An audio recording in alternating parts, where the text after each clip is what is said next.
So I was thinking about making a video about how Nintendo Switch 2 editions are going to be this generation's Wii U ports, and that people should just kind of accept that a lot of their favorite franchises are either not going to be getting a sequel on the Switch 2, or they're going to be getting a sequel much later in the Switch 2's life, and very likely they could be looking at the entirety of the Switch 2's first-party library effectively being nothing more than upgrade packs, with a few new games sprinkled in between. But the thing is, I already made that video. I made that video back in April. And then I think I've made similar ones a few more times. Animal Crossing's Nintendo Switch 2 edition is just yet another proof of this, I think. I mean, you guys let me know how you feel, those of you that bought a Switch 2, because I didn't. So, to me it seems like if I'm excited to get a sequel for a game, but then I see it get a Nintendo Switch 2 edition, that puts me off a bit because I'm like, oh, that means there's definitely not another game coming anytime soon. But at the same time, I would find myself in a position where I would hope that the game gets a resolution bump or a frame rate bump.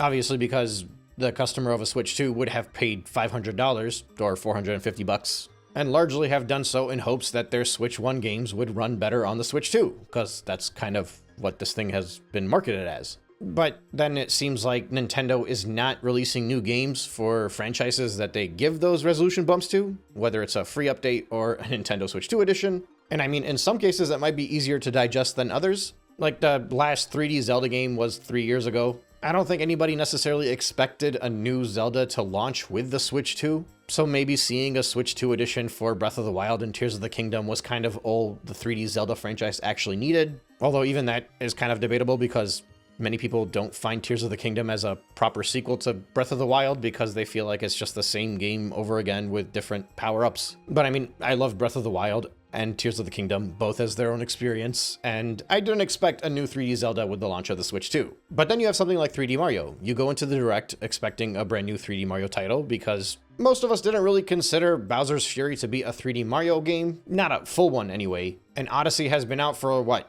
8 years now as of 3 days ago. But seeing as how the Odyssey team is the one that made Donkey Kong Bonanza, seeing as how 3D World, 3D All-Stars, and now the Galaxy Double Pack have come out in the past 5 years, and especially seeing as how there's been a resolution bump to Mario Odyssey for the Switch 2 buyers, kinda makes me feel like they're sitting on 3D Mario for a bit. And I felt the same way with the recent Pikmin update. Basically, I don't think there's too much of a situation where Nintendo is going to be doing something to a Switch 1 game, whether it's releasing a Switch 2 edition or giving like a true proper update to the previous version, if they have intention of adding something new to the franchise. And now, looking at it from the lens of Animal Crossing, I think that could be applied here as well. It's interesting to see that there are people that are rightfully very excited and rightfully very annoyed by this announcement of this Switch 2 edition of Animal Crossing. There's excitement there because a free update for the Switch 1 owners is a free update. It's a game that you put away for a very long time. This will bring a lot of people back to the table again, and it could shake things up and liven it up just a little bit. But then that adds a lot of concern because, well, if they're doing this,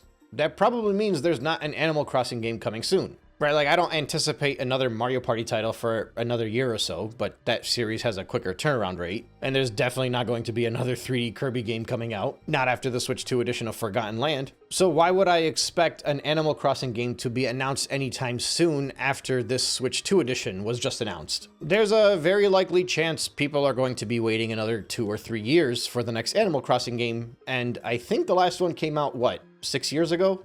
5 years ago? Something like that.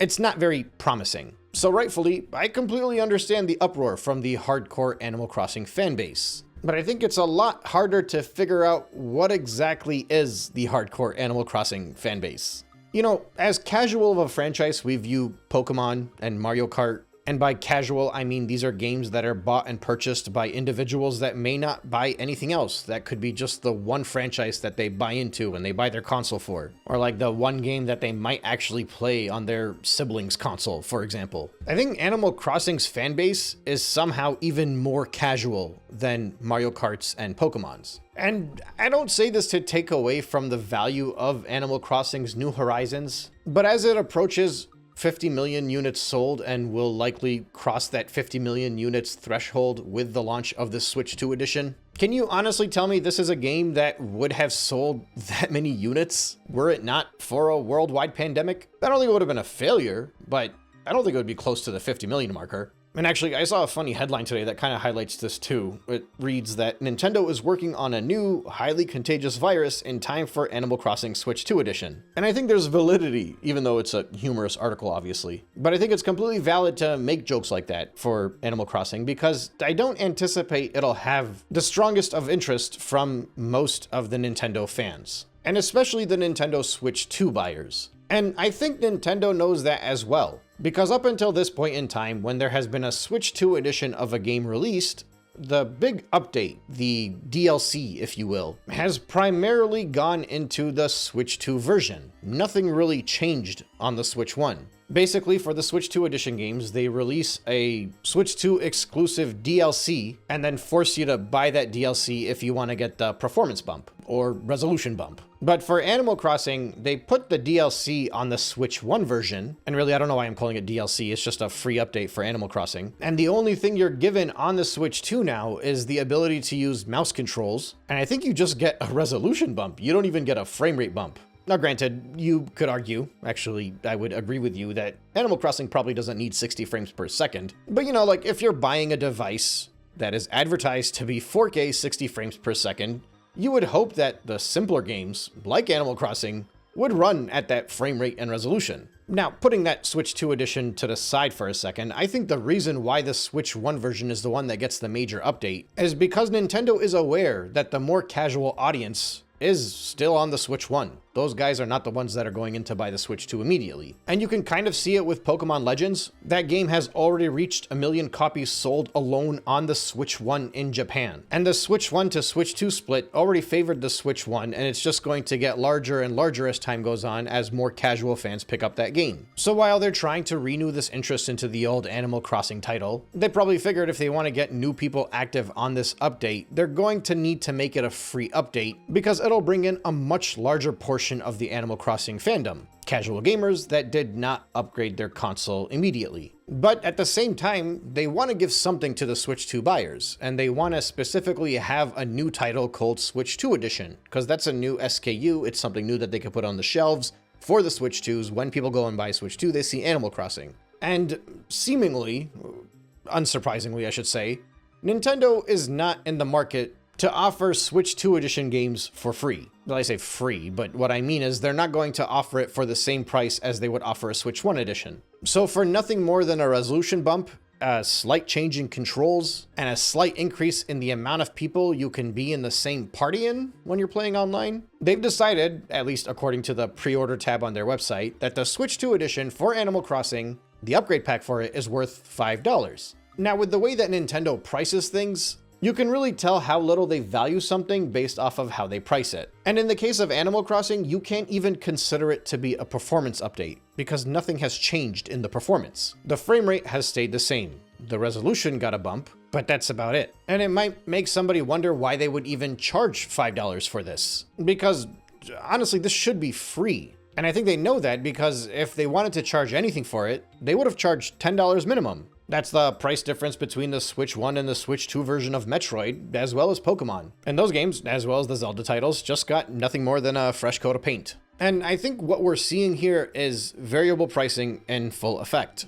So the common misconception here is that Nintendo is pricing things based off of what it's worth, which for many Nintendo customers, the assumption is that the worth or the value of that game is about how much effort was put into it, how much of a budget went into the game, you know, the specs and the graphics and all that stuff. But I think variable pricing means something very different for Nintendo. It's not about how much something is worth, it's about how much they can get away with. That's what the variable pricing is. That's how they base their costs. And the thing is, because the prices are variable, they can kind of gauge things as they move along in this Switch 2 era, where they can determine just how much people are willing to spend on upgrade packs and adjust as necessary. I think it's pretty obvious. Nintendo put very little effort into this Switch 2 edition upgrade pack for Animal Crossing, and they know that there will be tons of Switch 2 buyers that would be completely fine not having the resolution bump. They'll just play the game and enjoy the free update. And for $10, it won't be worth it to these people to pay any money. They're like, I don't need it. There's no performance update. There's nothing additional to it except for mouse controls, which I'm not going to be using anyway. And I don't need 4K because, well, a lot of Animal Crossing fans only play handheld anyway. So they know that most people will look at it and not see the value in the $10. But then if they were to charge $5, there are likely way more people that would just kind of look at it and not think anything of it and just spend that money without giving it any thought. And it'll probably work because $5 is very little.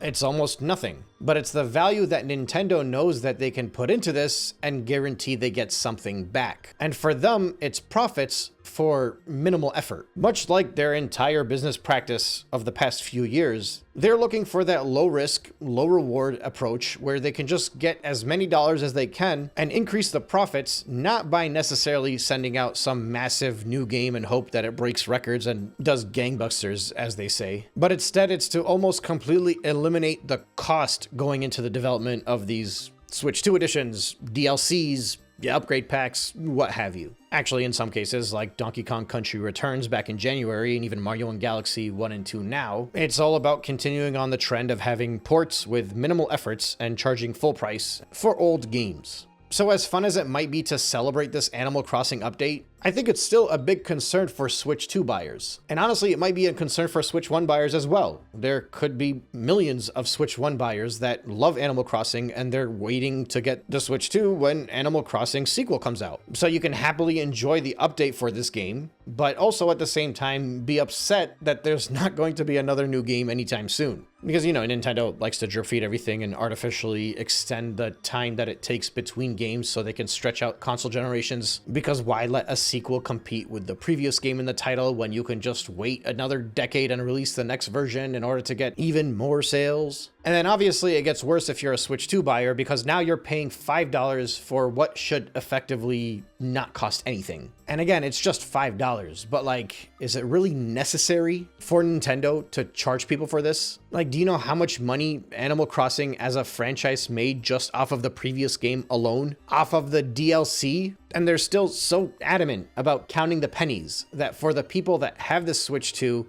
that want to use mouse controls and play the game in 4K on the $500 console that they just bought, you're going to force them to pay the additional $5 just for that like minor change. I don't know, man. This is like reaching levels of cheap that I didn't think Nintendo was capable of. It's frugality. Like on a lot of their other prices, I didn't consider it frugal. I mostly considered it, you know, scummy. They're just capitalizing on people that have no self-control and have to buy every single thing that they drop. But this is cheap.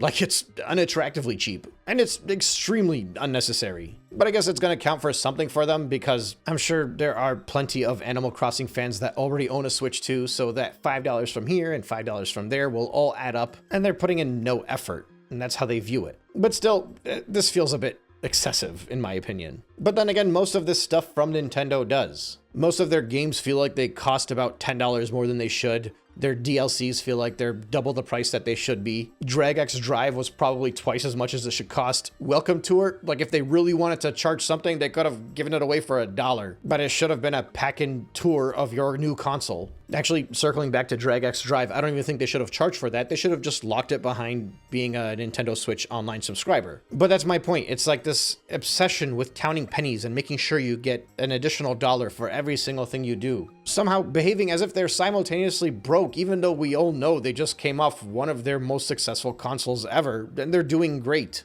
I don't know. It's so annoying. But hey, if you're an Animal Crossing fan on the Switch 1, you just got a nice update coming up. It might mean that you don't get a new Animal Crossing for a while, but at least it's a free update. Yay! Okay, that's all I got for right now. I will catch you guys on the next one.